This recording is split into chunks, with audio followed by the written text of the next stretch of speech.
बिहार विधानसभा चुनाव को लेकर सरगर्मियां तेज है। चुनाव से पहले ही बिहार में सियासी बिसातें बिछाना भी शुरू हो चुकी है। तेज प्रताप के प्रेम प्रसंग जाहिर होने के बाद लालू परिवार दो फाड़ हो चुका है और एनडीए के खेमे में केंद्रीय मंत्री चिराग पासवान के चुनाव लड़ने को लेकर कयास तेज हो गए हैं।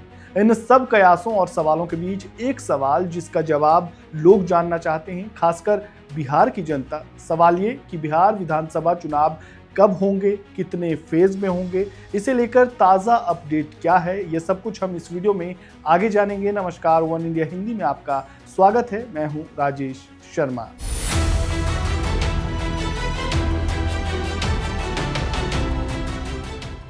बिहार विधानसभा चुनाव को लेकर तैयारियां जोरों पर है। चुनाव आयोग ने संकेत दिए हैं कि इस बार विधानसभा चुनाव 2 से 3 फेज में हो सकते हैं।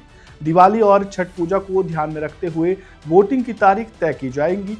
बिहार विधानसभा का वर्तमान कार्यकाल 22 नवंबर 2025 को खत्म हो रहा है, इसलिए चुनावी प्रक्रिया उससे पहले ही कराई जाएगी। अब चुनाव कब होंगे, तो ये नवंबर की शुरुआत में करवाए जा सकते हैं। 20 अक्टूबर को दिवाली है और 25 अक्टूबर से 28 अक्टूबर तक छठ पूजा का त्योहार है।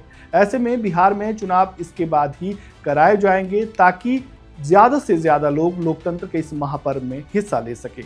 ऐसे में पूरी संभावना है कि वोटिंग 3 फेज में होगी और 15 नवंबर से पहले चुनावी प्रक्रिया खत्म करा ली जाएगी ताकि नई सरकार का गठन 22 नवंबर तक आराम से कराया जा सके। ये तो हुई बात बिहार विधानसभा चुनाव के संभावित शेड्यूल की। अब थोड़ा बिहार का सियासी गणित भी समझ लेते हैं। बिहार की 243 विधानसभा सीटों के लिए होने वाले इस चुनाव में मुख्य मुकाबला मुख्यमंत्री नीतीश कुमार के नेतृत्व वाले एनडीए और तेजस्वी यादव के नेतृत्व वाले इंडिया गठबंधन के बीच होने की संभावना है। दोनों ही गठबंधन चुनाव प्रचार में सक्रिय हैं और मतदाताओं को लुभाने के लिए अलग अलग रणनीतियां अपना रही हैं। दिल्ली से बिहार शीर्ष नेताओं का आना भी शुरू हो चुका है। वहीं चिराग के एक फैसले ने बिहार में सियासी सरगर्मी बढ़ा दी है। चिराग पासवान ने विधानसभा चुनाव लड़ने के संकेत देते हुए कहा है कि इससे एनडीए को ही फायदा होगा, लेकिन केंद्रीय मंत्री रहते हुए चिराग के विधानसभा चुनाव लड़ने के पीछे का प्लान क्या है। केंद्रीय मंत्री रहते हुए अगर वह बिहार विधानसभा चुनाव लड़ने की बात कर रहे हैं तो जाहिर है उनका लक्ष्य मंत्री बनना तो नहीं होगा। पहला लक्ष्य तो बिहार की राजनीति में अपने आप को मजबूत करना और दूसरा मुख्यमंत्री की कुर्सी। ऐसा इसलिए क्योंकि बिहार में नीतीश कुमार के भविष्य को लेकर अनिश्चितता की स्थिति बन गई है, तो नीतीश कुमार के बाद चिराग पासवान ही इसके लिए फिट नजर आते हैं।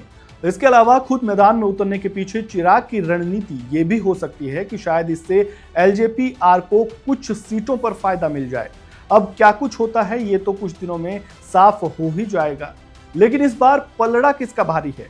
अभी तक आए 4 चुनावी सर्वे में एनडीए को जीत का अनुमान दिखाया गया है, लेकिन नीतीश कुमार की लोकप्रियता कम हुई है। तो ऐसे में बिहार में इस बार क्या खेला होने वाला है, इस पर से पर्दा उठना भी बाकी है। आपका इस पर क्या कहना है, कमेंट बॉक्स में अपनी राय जरूर दें। वीडियो को लाइक करें, शेयर करें, चैनल को सब्सक्राइब करें और खबरों से जुड़े ताज़ा अपडेट के लिए बेल आइकन को दबाना बिल्कुल ना भूलें। धन्यवाद। Subscribe to One India and never miss an update.